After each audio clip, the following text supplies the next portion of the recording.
Hello to all my dear students, my name is Sumit Rana. बच्चों, आप सभी का आपके अपने YouTube channel Sumit Rana Bihar BSc classes, that means SR Bihar BSc classes में बहुत बहुत स्वागत है। तो जैसा कि आपको पता है कि हम लोग यहाँ पर जूलॉजी फर्स्ट सेमेस्टर की क्लासेस लेकर के चल रहे हैं, जिसमें हमारी पहली यूनिट चल रही है। और आज के इस लेक्चर में हम लोग बहुत ही इंपॉर्टेंट टॉपिक के बारे में, या हम यूं कहें कि एक बहुत ही इंपॉर्टेंट फाइलम के बारे में डिस्कस करने वाले हैं, जिसका नाम है फाइलम टीनोफोरा। ठीक है, तो सभी लोगों का एक बार फिर से बहुत बहुत स्वागत है आपके चैनल पर। और जितने भी साथियों ने अभी तक चैनल सब्सक्राइब नहीं किया, चैनल को सब्सक्राइब करके बेल आइकन दबा लीजिए। जो भी वीडियो लेक्चर यहाँ पर अपलोड किया जाएगा तो सबसे पहले उसका नोटिफिकेशन आपको पहुंचेगा और आप अवेयर रहेंगे, आराम से अपनी क्लासेस कर पाएंगे।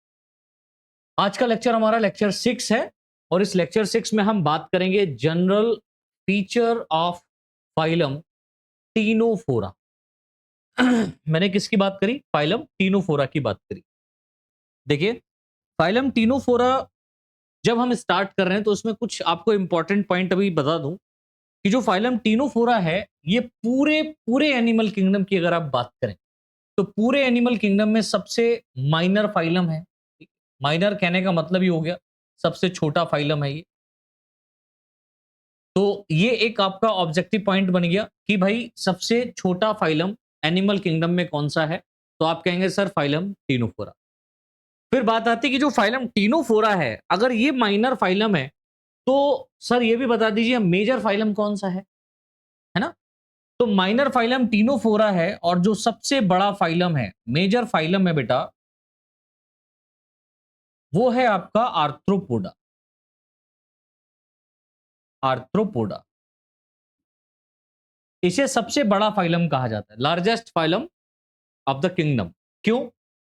क्योंकि आप जानते हैं आर्थ्रोपोड्स के अंदर मेनली किनको रखा गया है? इंसेक्ट्स को रखा गया है। किसको रखा गया भैया?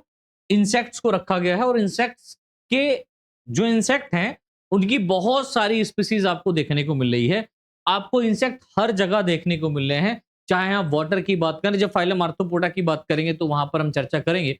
चाहे आप वाटर की बात करें तो वाटर में भी आपको इंसेक्ट मिलेगा। मैराइन वाटर की बात करें, फ्रेश वाटर की बात करें, आप एयर की बात करें तो यहाँ पर भी आपको मिलेगा, है ना? एक्वाटिक लेवल में भी और एरोबिक लेवल में भी आपको कंडीशन में भी इंसेक्ट देखने को मिलते हैं। और इंसेक्ट क्या है? वैसे तो आर्थ्रोपोडा में बहुत सारे ऑर्गेनिज्म आते हैं, लेकिन क्लास इंसेक्टा यहाँ पर एक रखी गई है। मैं लिख दे रहा हूं, क्लास इंसेक्टा।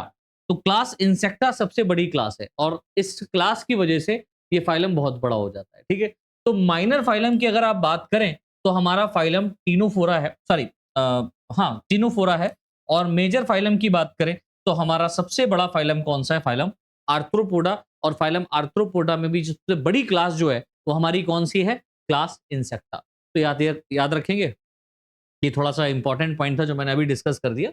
आगे कुछ पॉइंट्स हैं जहां पर आपको इस तरीके की बातें आएंगी, तो आप ध्यान रखिएगा।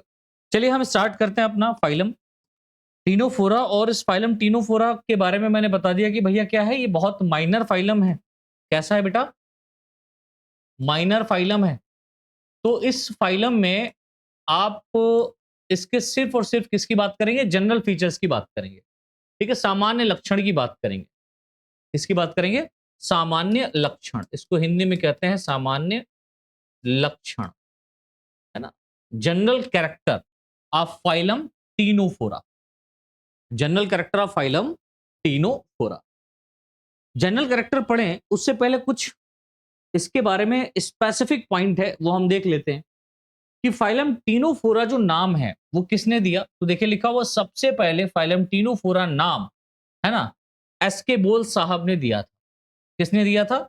एसके बोल्स ने दिया था। तो ये बात आप याद रखिएगा, फाइलम टीनोफोरा नाम किसने दिया? तो आप कहेंगे सर एसके बोल्स ने।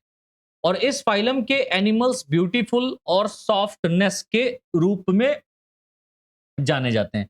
अगर आप सबसे सुंदर क्रिएचर्स की बात करें, है ना, सबसे ब्यूटीफुल अगर क्रिएचर्स की बात करें, एनिमल्स की बात करें, तो आपको इस फाइलम के देखने को मिलेंगे। अपने आप को मत समझिएगा, वो तो प्रोडक्ट बहुत सारे आते हैं मार्केट में, उनको यूज करके हम ब्यूटीफुल बने। ब्यूटीफुल हृदय से होते हैं मनुष्यों में, मन से होते हैं, दिमाग से होते हैं। और चमड़ी का क्या है ना, स्किन का क्या है? वो तो काली गोरी सफेद मतलब सफेद हो सकती है, आप देखते हैं अलग अलग टाइप की, तो सांवली भी हो सकती है।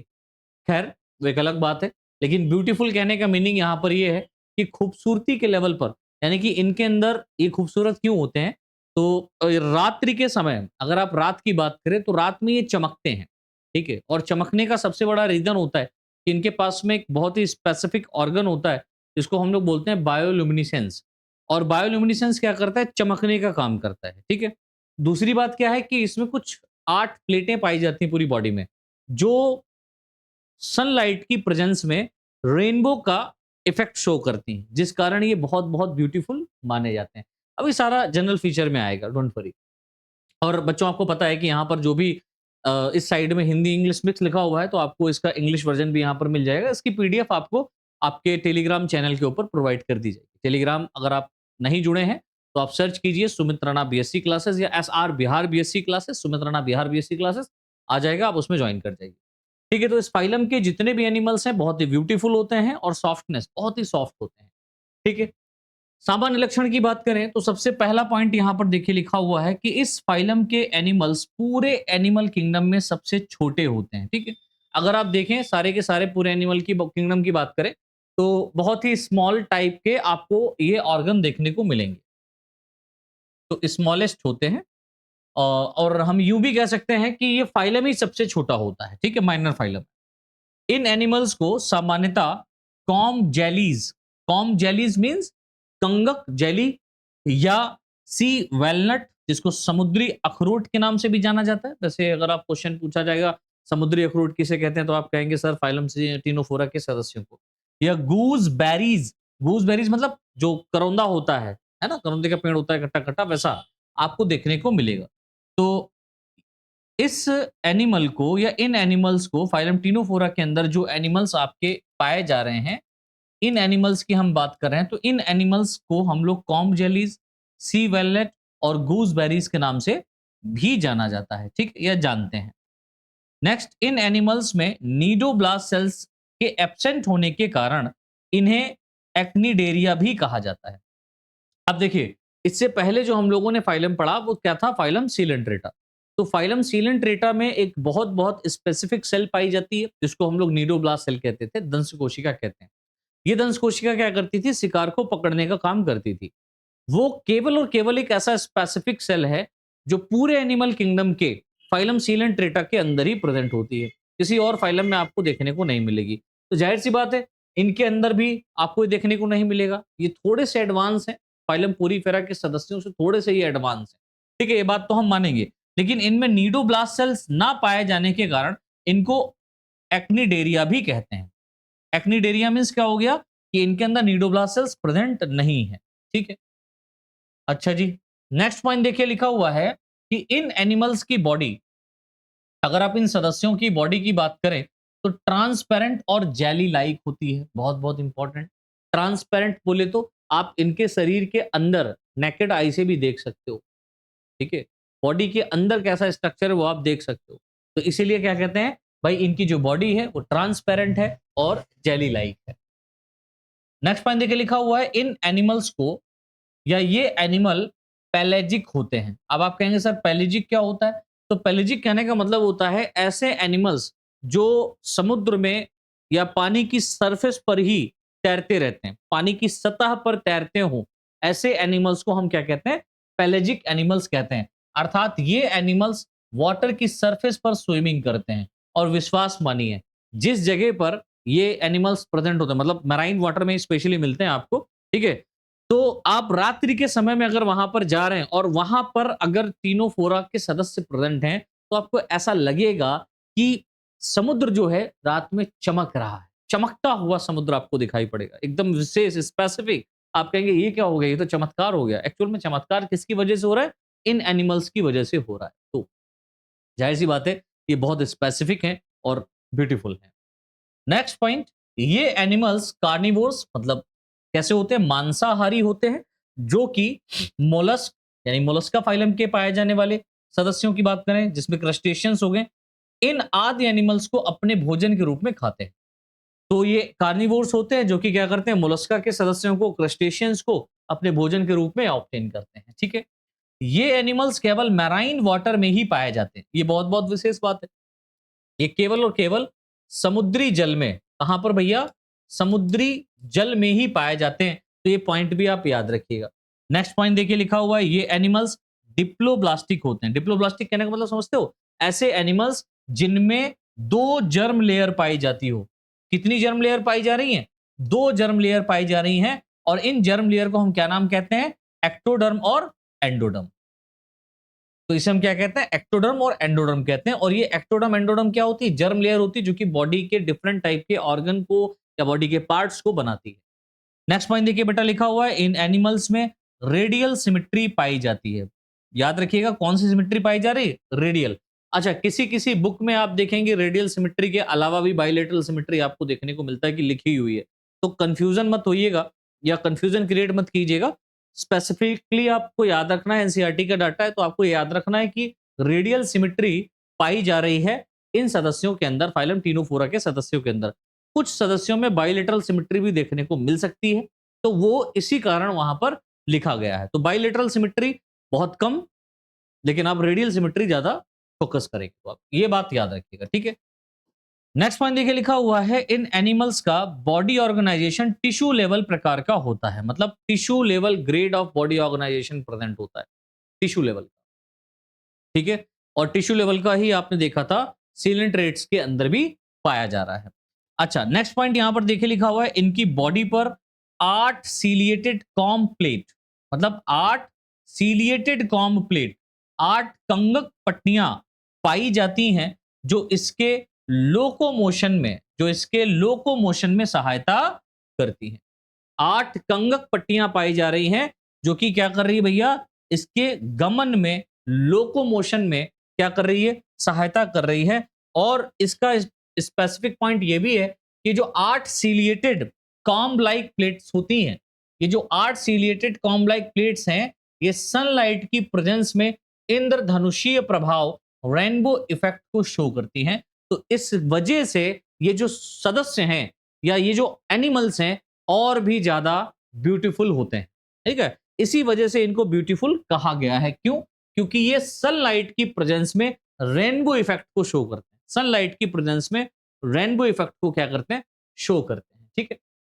नेक्स्ट पॉइंट देखिए लिखा हुआ है इस फाइलम के एनिमल्स में बायोल्यूमिनेसेंस ऑर्गन पाया जाता है, जैसा मैंने बताया, अर्थात जिस कारण ये लाइट को प्रोड्यूस करते हैं। ये रात के समय में आपको चमकते हुए दिखाई देंगे, है ना, जिससे समुद्र कैसा दिखेगा? चमकीला चमकीला दिखेगा। आप गूगल बाबा से पूछिएगा, वहां पर आपको ये दिखाई पड़ जाएगा। फाइलम टीनोफोरा डाल देंगे ना, तो फाइलम टीनोफोरा जैसे ही डालेंगे तो उस इमेज पे क्लिक करिएगा तो वहां पर बहुत सारे टीनोफोर्स आ जाएंगे और कुछ ऐसा मैराइन वाटर सी या ओसेन आपको दिखाई पड़ेगा जो चमक रहा है।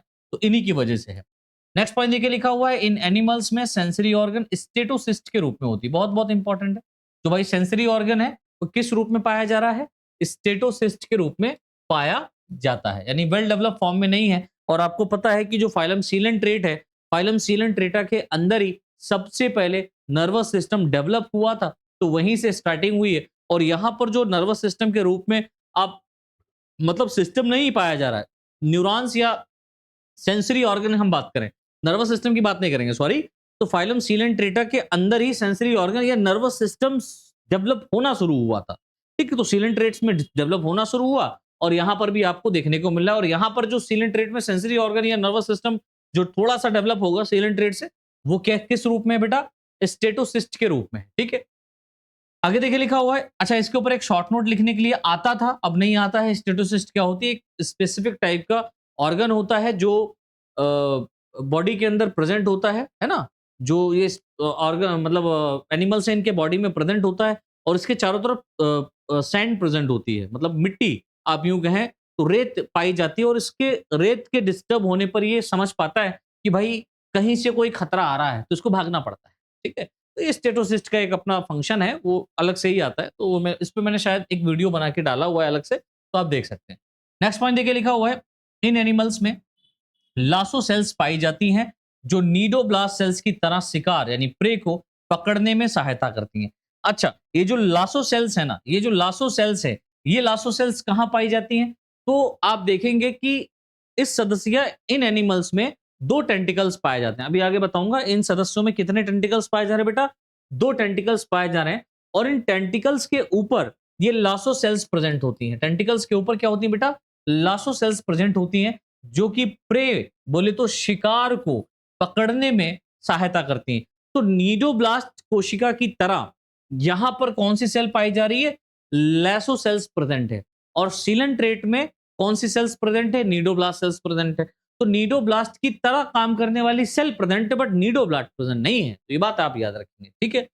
नेक्स्ट पॉइंट देखिए लिखा हुआ है, इन एनिमल्स में रेस्पिरेशन व एक्सक्रीशन जनरल बॉडी सरफेस से डिफ्यूजन द्वारा होता है।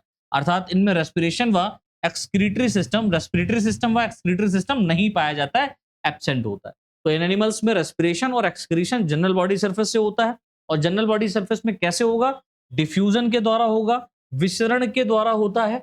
और इनमें जो रेस्पिरेटरी और एक्सक्रीटरी सिस्टम है वो नहीं पाया जाता है, ठीक है। इनमें सर्कुलेटरी सिस्टम व स्केलेटन सिस्टम भी नहीं पाया जाता है, एब्सेंट होता है। तो ये पॉइंट भी आप याद रखेंगे। आगे देखिए,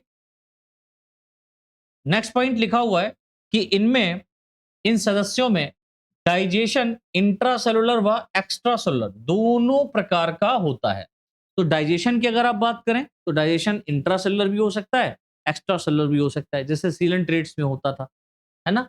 और इन सदस्यों में नर्वस सिस्टम विसरित प्रकार का बोले तो डिफ्यूज टाइप का पाया जाता है। और सेंसरी ऑर्गन के रूप में इस नर्वस सिस्टम को समझाने के लिए या न्यूरॉन्स को समझाने के लिए डिफ्यूज जो नर्वस सिस्टम पाया जा रहा है, इसमें सेंसेशन पहुंचाने के लिए क्या प्रेजेंट है भाई, स्टेटोसिस्ट प्रेजेंट है, ठीक है। क्या प्रेजेंट है, स्टेटोसिस्ट प्रेजेंट है।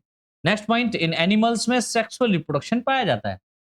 तो आप देखेंगे कि जो सदस्य हैं इनमें लैंगिक जनन पाया जाता है, ठीक है। और ये सभी एनिमल्स बाइसेक्सुअल होते हैं, द्विलिंगी होते हैं, ठीक है। इनमें फर्टिलाइजेशन एक्सटर्नल प्रकार का होता है।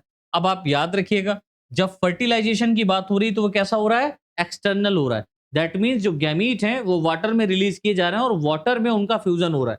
तो एक्सटर्नल टाइप जब फर्टिलाइजेशन होगा तो जो डेवलपमेंट होगा वो भी कैसा होगा, इनडायरेक्ट टाइप का होता है, ठीक है। तो इसमें जो डेवलपमेंट होता है वो इनडायरेक्ट प्रकार का होता है।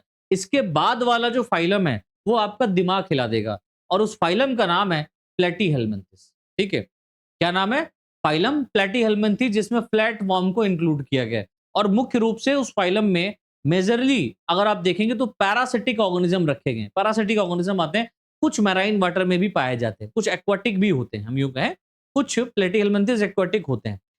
अब आप देखेंगे कि यहां पर जो फर्टिलाइजेशन हो रहा है वो इंटरनल होता है, बॉडी के अंदर हो रहा है, लेकिन डेवलपमेंट कैसा हो रहा है, इनडायरेक्ट हो रहा है। अगर इनडायरेक्ट डेवलपमेंट होगा, कहीं पर भी अप्रत्यक्ष प्रकार का डेवलपमेंट होता है, तो जाहिर सी बात है उसमें लार्वा बनेगा। तो आगे का जो फाइलम है, इसके बाद वाला फाइलम टीनोफोरा के बाद वाला फाइलम प्लेटीहेल्मिन्थस है। तो उस फाइलम प्लेटीहेल्मिन्थस में आप देखोगे मेरे बच्चों कि वहां पर, मेरे साथियों, वहां पर आपको बहुत सारी लार्वल स्टेज देखने को मिल रही है। और अभी तक आप देख रहे हैं कि जब तक फर्टिलाइजेशन कैसा हो रहा है, एक्सटर्नल हो रहा है, तो जाहिर सी बात है उसमें लार्वा बनना है, ठीक है। फर्टिलाइजेशन एक्सटर्नल, लार्वा बनना है, लेकिन ये जरूरी नहीं है। बायोलॉजी है तो बायोलॉजी में कदम कदम पे, जगह जगह पे आपको एक्सेप्शन मिलेंगे। तो यहाँ पर एक फाइलम प्लेटीहेल्मिन्थस में एक्सेप्शन है कि आप वहां पर फर्टिलाइजेशन इंटरनल देखेंगे, बॉडी के अंदर हो रहा है, लेकिन जो बॉडी के अंदर फर्टिलाइजेशन होने के बाद जो उसका जाइगोट है वो जब डेवलपमेंट करेगा तो उसके डेवलपमेंट में डिफरेंट टाइप के लार्वा प्रोड्यूस होंगे, ठीक है। डिफरेंट टाइप के क्या होंगे बेटा, लार्वा प्रोड्यूस होंगे। और वो जो लार्वा प्रोड्यूस है, वो जो लार्वा प्रोड्यूस होगा तो डेवलपमेंट कैसा होगा, इनडायरेक्ट प्रकार का होगा। तो आगे वाले फाइलम में हम देखेंगे कि फर्टिलाइजेशन तो इंटरनल हो रहा है, फर्टिलाइजेशन इंटरनल है, लेकिन डेवलपमेंट कैसा है, इनडायरेक्ट है। तो अभी तक हमने जो पढ़ा इनडायरेक्ट फर्टिलाइजेशन, अभी तक हमने जो पढ़ा वो इनडायरेक्ट टाइप ऑफ डेवलपमेंट तभी होता था जब फर्टिलाइजेशन कैसा होता था, एक्सटर्नल होता था। एक्सटर्नल, कंफ्यूजन नहीं लेना है, ठीक, कंफ्यूजन नहीं, बस कॉन्सेप्ट क्लियर करो, एक्सटर्नल होता था। लेकिन इंटरनल फर्टिलाइजेशन है तो ये जरूरी नहीं कि लार्वा नहीं बनेगा, लार्वा बन सकता है। और आगे वाला जो फाइलम इसका है वो भर भर के एक्सेप्शनल फॉर्म में है। तो इसमें डेवलपमेंट इनडायरेक्ट मतलब अप्रत्यक्ष प्रकार का होता है, जिस कारण इसमें सीडिपिड लार्वा, कौन सा लार्वा बेटा, सीडिपिड लार्वा प्रेजेंट होता है, सीडिपिड लार्वा का निर्माण होता है। और इसके ऊपर एक शॉर्ट नोट लिखने के लिए आता था, अब नहीं आएगा, ठीक है। तो सिडिपिड लार्वा के ऊपर आता था पहले, अब नहीं आएगा। क्यों नहीं आएगा? क्योंकि बहुत ज़्यादा कॉम्प्लेक्स सिलेबस कर दिया गया है, और अगर आ भी जाए तो कोई दिक्कत वाली बात नहीं। मैंने शायद प्रीमियम जो क्लासेस पढ़ी हुई हैं एप्लीकेशन के ऊपर, वहाँ पर मैंने शायद पढ़ाया है सिडिपिड लार्वा के बारे में।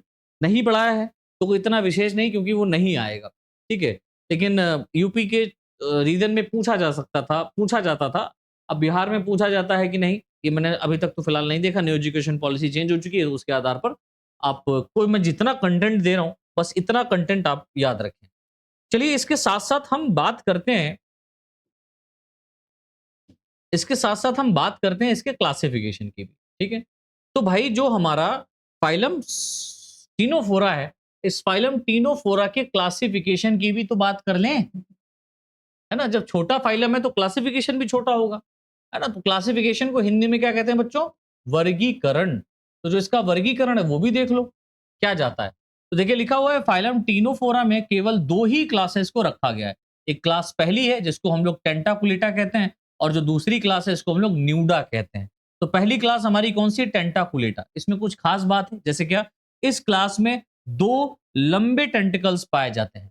इस क्लास में 2 लंबे टेंटिकल्स पाए जाते हैं। आप देखेंगे कि जो टेंटिकुलेटा है, इसका नाम ही टेंटिकुलेटा इसलिए पड़ा क्योंकि इसमें टेंटिकल्स प्रेजेंट हैं। और कितने टेंटिकल्स हैं बेटा? तो केवल 2 टेंटिकल्स पाए जा रहे हैं, और इन दोनों टेंटिकल्स के ऊपर आप देखेंगे कि लासो सेल्स प्रेजेंट होती हैं। लासो सेल्स क्या होती हैं बेटा?